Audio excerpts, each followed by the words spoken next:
Iran যুদ্ধের প্রায় এক মাস হতে চলল। প্রতিনিয়ত বেড়েই চলেছে যুদ্ধের তীব্রতা। এরই মধ্যে ইরানের দুটি গুরুত্বপূর্ণ পারমাণবিক স্থাপনায় হামলা চালিয়েছে ইসরায়েল। অথচ আগামী ৬ এপ্রিল পর্যন্ত ইরানের জ্বালানি স্থাপনায় হামলা স্থগিতের ঘোষণা দিয়েছিল মার্কিন প্রেসিডেন্ট ডোনাল্ড ট্রাম্প। ইরানের পারমাণবিক শক্তি সংস্থা জানিয়েছে, খোন্দাব হেভি ওয়াটার স্থাপনার পাশাপাশি আর্দাকানে ইয়েলো কেক উৎপাদন কেন্দ্রে হামলা হলেও সেখান থেকে কোনো তেজস্ক্রিয় পদার্থ নির্গত হয়নি। তবে বুশেহর পারমাণবিক বিদ্যুৎ কেন্দ্রের কাছে অব্যাহত হামলা বড় ধরনের তেজস্ক্রিয় দুর্ঘটনা ঘটার ঝুঁকি তৈরি করেছে বলে সতর্ক করেছে আন্তর্জাতিক পরমাণু শক্তি সংস্থা। তেহরানের ইরান বিজ্ঞান ও প্রযুক্তি বিশ্ববিদ্যালয়ে হামলা চালিয়েছে ইসরায়েল। যুক্তরাষ্ট্র ও ইসরায়েল ইরানের বেসামরিক কেন্দ্রগুলোর উপর বারবার অবৈধ হামলা করছে বলে অভিযোগ করেছেন ইরানের পররাষ্ট্রমন্ত্রী আব্বাস আরাকচি। এর জন্য তাদের চড়া মূল্য দিতে হবে বলেও হুঁশিয়ারি দেন তিনি।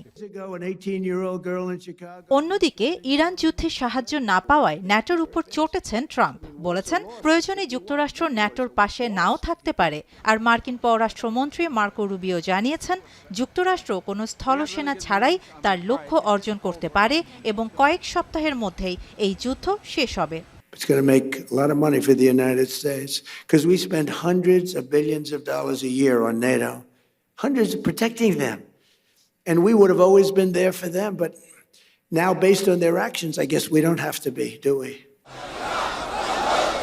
ইয়েমেন থেকে ছোড়া ক্ষেপণাস্ত্র শনাক্ত করেছে ইসরায়েল। তবে তা প্রতিহত করতে আকাশ প্রতিরক্ষা ব্যবস্থা সক্রিয় রয়েছে বলে জানিয়েছে আইডিএফ। যুদ্ধ শুরু হওয়ার পর এটি ইয়েমেন থেকে ছোড়া প্রথম ক্ষেপণাস্ত্র। এই যুদ্ধে হুথিদের প্রবেশ একটি বৃহত্তর আঞ্চলিক সংঘাতের সম্ভাবনা আরও বেড়ে গেল।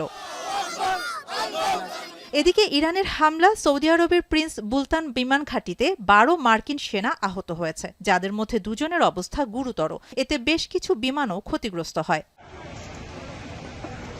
এদিকে ইরানের জানজানে মার্কিন ইসরায়েলি হামলায় ৫ জন নিহত হয়েছে। যুক্তরাষ্ট্র ইসরায়েলি হামলায় দেশটির কেরমানশাহ প্রদেশে শিশুসহ ১৩ জন নিহত হয়েছে বলে জানিয়েছে ইরান। জবাবে ইসরায়েল ও মধ্যপ্রাচ্যে হামলা অব্যাহত রেখেছে তেহরান। ইরানের ক্ষেপণাস্ত্র হামলায় তেল আবিবে ১ জন নিহত হয়েছে। অন্যদিকে দক্ষিণ লেবাননে অভিযান অব্যাহত রাখার পরিকল্পনা আছে বলে জানিয়েছেন ইসরায়েল। লেবাননের স্বাস্থ্য মন্ত্রণালয় জানিয়েছে, ২ মার্চ থেকে দেশ জুড়ে ইসরায়েলি হামলায় ১১৪২ জন নিহত এবং ৩৩১৫ জন আহত হয়েছেন। শাহানা জাহান, এখন বিশ্ব। নায়াসিনামাইড ও স্যালিসাইলিক সমৃদ্ধ লিলি ফেস ওয়াশ যা ফেসের ডেড স্কিন সেল দূর করে দেয় দ্বিগুণ ফাস্টার ব্রাইটেনিং।